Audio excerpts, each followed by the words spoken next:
Hello and welcome back to another edition of GNAT-TV's In-Depth Series. I'm Andrew McKeever, the news director at GNAT-TV's News Project. It's a pleasure to have you with us today on Friday, July 15th. We're continuing our series of conversations with candidates who are running for statewide office. And today it's our great pleasure to have with us today State Senator Joe Benning, who is one of the Republican candidates running in the Republican primary for Lieutenant Governor. Senator Benning has been a member of the legislature since 2010 and serves on the Judiciary Committee. And Senator Benning, great to have you with us today. Thank you very much for making the time for our conversation. Andrew, pleasure to be with you today. Great. Well, I guess the obvious starting point is what prompted you to think about stepping up to Lieutenant Governor? Well, the system, if you will, is in a very precarious state. And I don't say that like it's any crisis, but basically the Senate as an institution is about to face 1/3 of its membership turning over. And at a time when we're coming out of COVID-19, I'm concerned that I don't want to see somebody stepping into the role of moderator of that institution who is obviously looking for a seat someplace else and trying to use that as a platform to get there. My biggest concern is some institutional knowledge needs to be in that position. I love that body. I love the people who work in that body. I can say this because I'm one of them. Those are 30 of the strongest egos that you will find in the state of Vermont. And I say that lovingly, but it is also a place that is recognized as one of the most important places for debate with civility and integrity as people treat each other. Even if we have various strong differences of opinion on any given subject, that body as an institution needs to be maintained in that aura of civility and respect. So I'm very anxious to step up to that role. Presently, I serve as the chair of Senate institutions, which means I am chairing the committee in the Senate that is responsible for all of the state's brick and mortar. So starting with the State House and every single historical site you can imagine, parks and prison systems, mental health systems, those are all part of the state's brick and mortar. But the building of the State House, that to me is a treasure. It is a working museum. And the office of Lieutenant Governor is positioned in such a way that most of the people who are entering into the building come from the west side of the building. And the first door they run past is the office of the Lieutenant Governor. I would very much like to be in that location to be able to welcome people into the building, to offer to introduce them to the players that be for whatever their needs are. I guess I just wondered, what do you see as some of the major issues facing the state at the moment? Sure. To begin that conversation, it really is important for your viewers to understand what the office is all about. The office has three main components. First, you moderate the Senate itself. That means that you shepherd the calendar along in such a way, just like a town moderator would do at town meeting. And make sure that the debate moves forward in a way that legislation gets through the system. I've served as the town moderator here in the town of Linden for the past 10 years, and I know how to run a meeting. I've also been chair of Vermont's Human Rights Commission, and as chair of Senate institutions and as past minority leader in the Senate, I know how to make people get together in a room, make them get through a process. And that's literally the most important function of the Lieutenant Governor's role. I also have two other responsibilities in that role. One would be to be a member of the Committee on Committees. That's a 3-member committee that literally appoints every senator to their respective committees, as well as the chairs of each of those respective standing committees. That process requires somebody who actually knows who the players are. I'm the only candidate in this race, either in the Republican Party or the Democratic Party, that has been working for the past 12 years with the individuals that will be in play in that system. I bring a lot of knowledge about who knows how to work with each other, more importantly, how they don't work with each other, and would be a good voice in that 3-member committee as to who should be where in their committee placements. And then finally, if something were to happen to the governor, It's the responsibility of the lieutenant governor to step up to that plate. I've worked with Phil Scott now for 12 years. As Senate Minority Leader, I was working with his team on a daily basis. As Senate Institutions Chair, I am working with a good portion of his team on a daily basis. But I've also campaigned with him around the state, believing very much, as he does, that the affordability crisis in this state has not gone away. We've had a temporary reprieve with COVID money coming in from the federal government. But this is probably the most important answer to your question. We are about to lose that money. It is not going to be a resource to us anymore. And when you lop off a couple of $1 billion worth of revenue, suddenly you find all those people who have become dependent on that revenue are going to be battling with each other, trying to get what's left over. Phil Scott has been the check, if you will, on the legislature's attempt to keep reaching out to grab more. I think I fit fairly well with not just his attitude about the affordability crisis, but also have a working relationship with his team should something happen to him. And a transition, if something were needed, would be relatively seamless in my case. And I think that distinguishes me from everybody else that's in the race right now. Well, let's explore a couple of the issues that, anyway, down here in southern Vermont seem to be kind of fairly prominent. And one that comes up all the time down here is housing. And I know that there's been a substantial amount of ARPA funds designated for housing. Do you think we need to be doing any more beyond that to encourage particularly affordable or workforce housing? Or There's a couple of answers to your question. First off, we have just devoted a tremendous amount of money to trying to cure that problem. That money has set up in various locations projects that are not quite in the pipeline yet. So coming up with the money, we have done that. We have got a system in place for that money to be spent. We haven't had time to let it work yet. But the other part of that equation is what happens when you get a proposal for a given project. And something that still remains an issue is Act 250. I'm not saying that Act 250 has not done what we expected it to do by way of preserving the environment and having a balance between development and our interest in preserving that environment.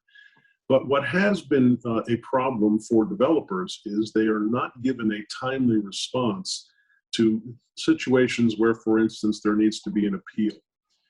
That process has been very frustrating for developers. There has to be a way to speed that process up. And every time the legislature gets to working on that, some poison pill or other comes along that makes that process more complicated, and then we don't pass the legislation. We have to overcome that problem. There are many people out there that would like to develop projects, some which should be developed, some which shouldn't. I think Act 250 does a good job at trying to make sure it strikes a balance between our interests there. But the upshot is it discourages developers at the same time who have a limited amount of resources or a limited amount of time and energy in order to present a given project. And that appeal process has been especially problematic. So shortening that up to give them some kind of an understanding at the front gate what it is they have for requirements and whether they can meet those requirements or not, I think is very important to trying to deal with the housing situation in this state. do you think there's anything the legislature should do in next session that would address some of the concerns I hear about law enforcement, like recruiting enough officers or the qualified immunity piece, or anything else that you feel is causing law enforcement to be an issue around the state? Well, let me first say it's not just law enforcement. Every entity in this state that has any desire to recruit people to work there is having the same difficulty. You can talk to hospitals, you can talk to every factory in this area. There are signs up all over the place wanting to hire individuals, and there's just nobody in the workforce that's available for them to be there. One of the things that you don't want to do when you have that kind of a crisis is throw obstacles in the way of people who might be otherwise interested in joining a given workforce. So let's go back to law enforcement. When I recognized a desire on the part of some in the legislature to eliminate qualified immunity from law enforcement, the first question that popped into my head was, do we really have a problem here? Or is this the latest fad coming down the pike as a result of something that's going on at the national level? Eventually, I came to the conclusion that even as a defense attorney, somebody who cross-examines police officers on a daily basis, you would not think that somebody in my role would have an interest in trying to blunt an effort at eliminating qualified immunity. But the reality is, after listening to the testimony and the evidence, I did not see that we had a legitimate problem here that was worth eliminating qualified immunity, which has been registered as a major obstacle in police recruitment efforts. So I ended up on the Judiciary Committee being a vote against that particular piece of legislation. And eventually the bill was watered down to being nothing more than a study. Now, when I say nothing more than a study, that sounds like it's brushing it away. But the reality is, when you go to pass legislation, you're supposed to have facts at hand that demonstrate there's a problem that's worthy of creating some piece of legislation. I don't think that we had it. And I'm okay with a study on the subject, because I still don't think we're going to end up with a lot of evidence suggesting this needs to happen. But what we were hearing very loudly and very clearly from all law enforcement agencies was that passage of such a bill to eliminate qualified immunity was going to cause them much more heartache in trying to recruit people to the job. Sort of related to that is another question that I've had some interesting conversations with folks running for statewide office, and that's around gun safety. I guess I just wondered, do you feel as a state right now we're in the right place in terms of finding that balance between allowing people, law-abiding citizens, to obtain firearms and keeping them out of the hands of folks who shouldn't have them? I think time will tell. We have had several pieces of legislation come down the pike in the past 10 years. We have had one incident that led to a major piece of legislation which caused a lot of consternation in this state. But the upshot is, I don't think it's had enough time to demonstrate how it works yet. I can say with some confidence that we have not had, for instance, a school shooting in this state.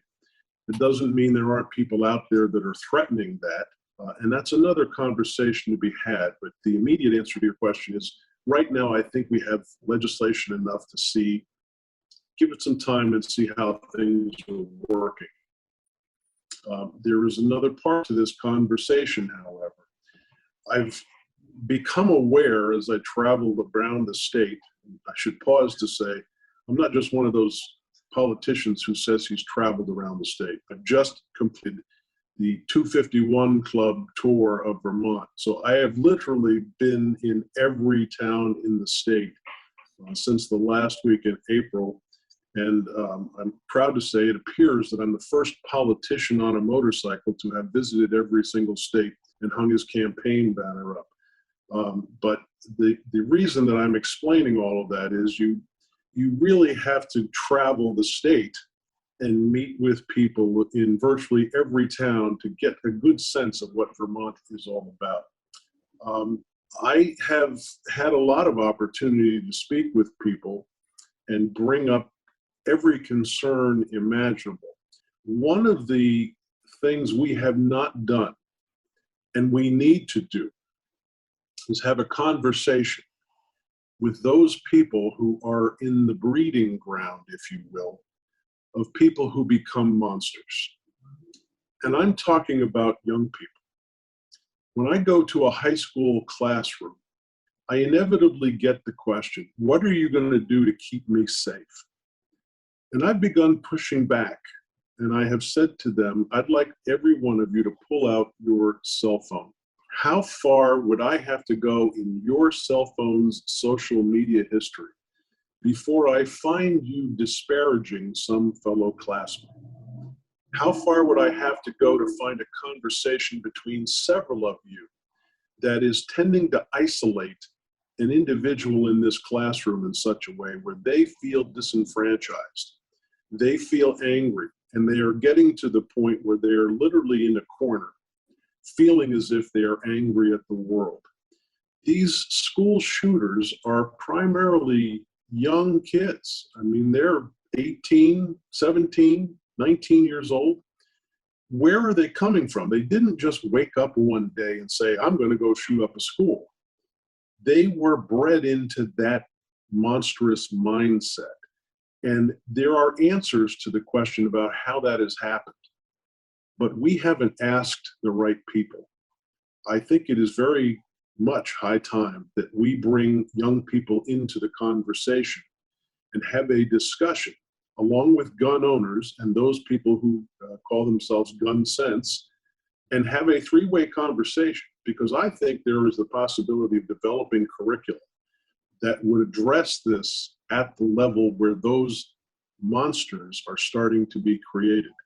And it's a conversation I could easily have in the lieutenant governor's role. Do you think we should be spending more money on mental health services around the state? Perhaps focusing especially on schools and kids who are, for whatever reason, feeling disenfranchised or not part of the crowd? I believe it is an absolute necessity for us to be further developing our mental health systems. But I want to give two-part answer to this question. If you are developing mental health resources to address the problem of school shooters, you are way behind the caboose on this train of discussion. That's an after the fact. Some monster has already been created. Part one of the conversation needs to be, how do we keep those monsters from being created? We have to then recognize that there are already people who are on that train, and the mental health system has got to be there for them to be able to have a place to vent, if you will as get some help trying to get past that feeling. I, as member of the Senate Institutions Committee and also on Judiciary, we've been heavily involved in the conversations about when, where, and how to develop mental health systems in this state. And it's very complicated. Almost nobody wants a mental health facility in their backyard, but they have to be there. And years ago, when Peter Shumlin was creating a hub and spoke system, I think he had the right idea about locating systems around the state that were more community oriented. But what I don't think he anticipated was the amount of pushback he would be receiving from the various communities that might be recipients of these facilities. The other part of the problem was his original design had most of the facilities in the southern end of the state, but the population of mental health needs was in the northern part of the state. So being wise about how you distribute these facilities around the state to try to keep people as local as possible. One of the areas I've been kind of thinking about a lot is how do we keep rural areas around the state economically competitive, with Chittenden County obviously being the primary example. But is there something we could be doing that would sort of boost the economics of those rural areas to make them more competitive? Sure. There's actually lots of things that can be done if you put your nose to the grindstone and try to make things work. Let me give you some examples. Right now, I'm meeting with the Vermont Aviators Association. In fact, next week, I'm going to fly to a couple of different airports to look at the infrastructure at those airports. The aviators of Vermont are very interested in having young people from local high schools come to their facilities and learn about the curricula that's available for aviation purposes. These are very good paying jobs. They are in desperate need of people to fulfill those jobs.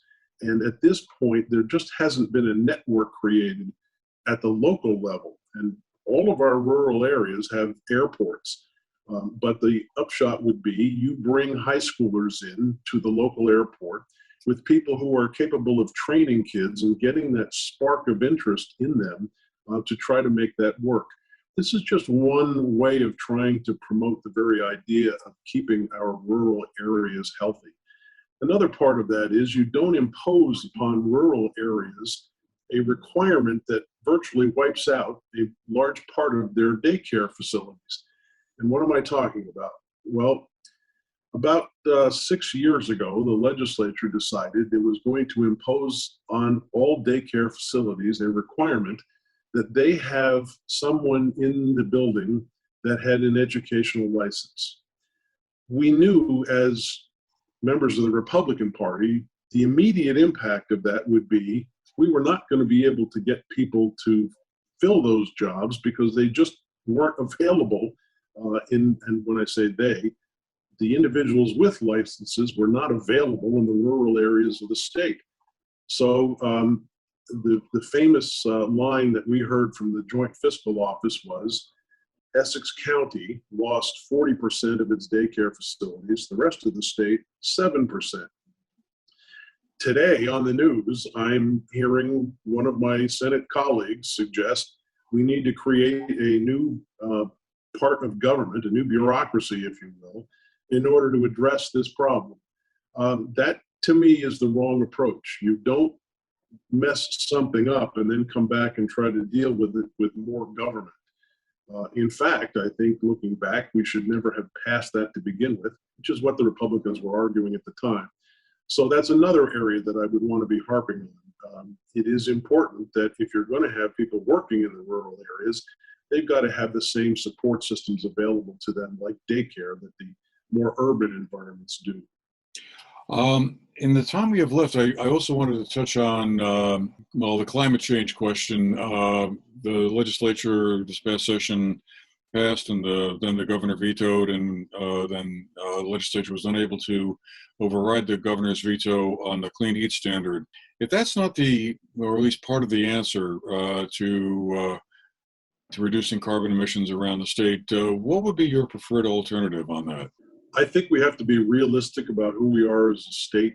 And I'll be frank, I think our generation has done a pretty bad job of convincing people that we must do all things in every way possible. I believe the climate is changing. I believe the human animal has been part of that process. And I believe we have to curtail carbon emissions. But being realistic about what 640,000 people can actually do to have that happen is very important when you have very limited resources as a state to deal with it. First on my priority list would be to try to weatherize every home possible, because our housing stock is a contributor to that problem. If you weatherize homes, you will decrease the amount of carbon emissions. You're also going to help people save money as gas and fuel oil are rising through the roof. We have no ability to tell Toyota, Ford, GM that they must have X percentage of electric vehicles by year Z. That's just not part of our process. That's a national conversation. When the clean heating standard came down, we had a situation where we knew before we passed the bill that the lowest hanging fruit on that tree was our fuel oil consumption in our home stock and our transportation costs. It didn't take a rocket scientist, and I will credit some of the proponents for acknowledging on the floor that they fully understood there was going to be a major impact on gas prices and fuel oil prices. But they went and passed it anyway. I use this classic example. I live in Lindenville. I had to go to Rutland a few weeks ago to be in a campaign debate, and it cost me $96 to fill up my Chevy Blazer to get from here to there and back. That's absolutely absurd, and that cannot continue.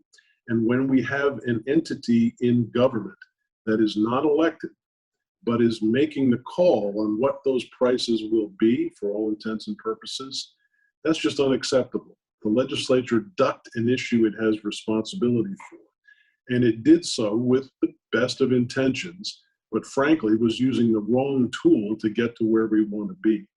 And I am an advocate for maintaining the right tools in dealing with this with respect to the limited fiscal resources we have and the limited number of people that we have.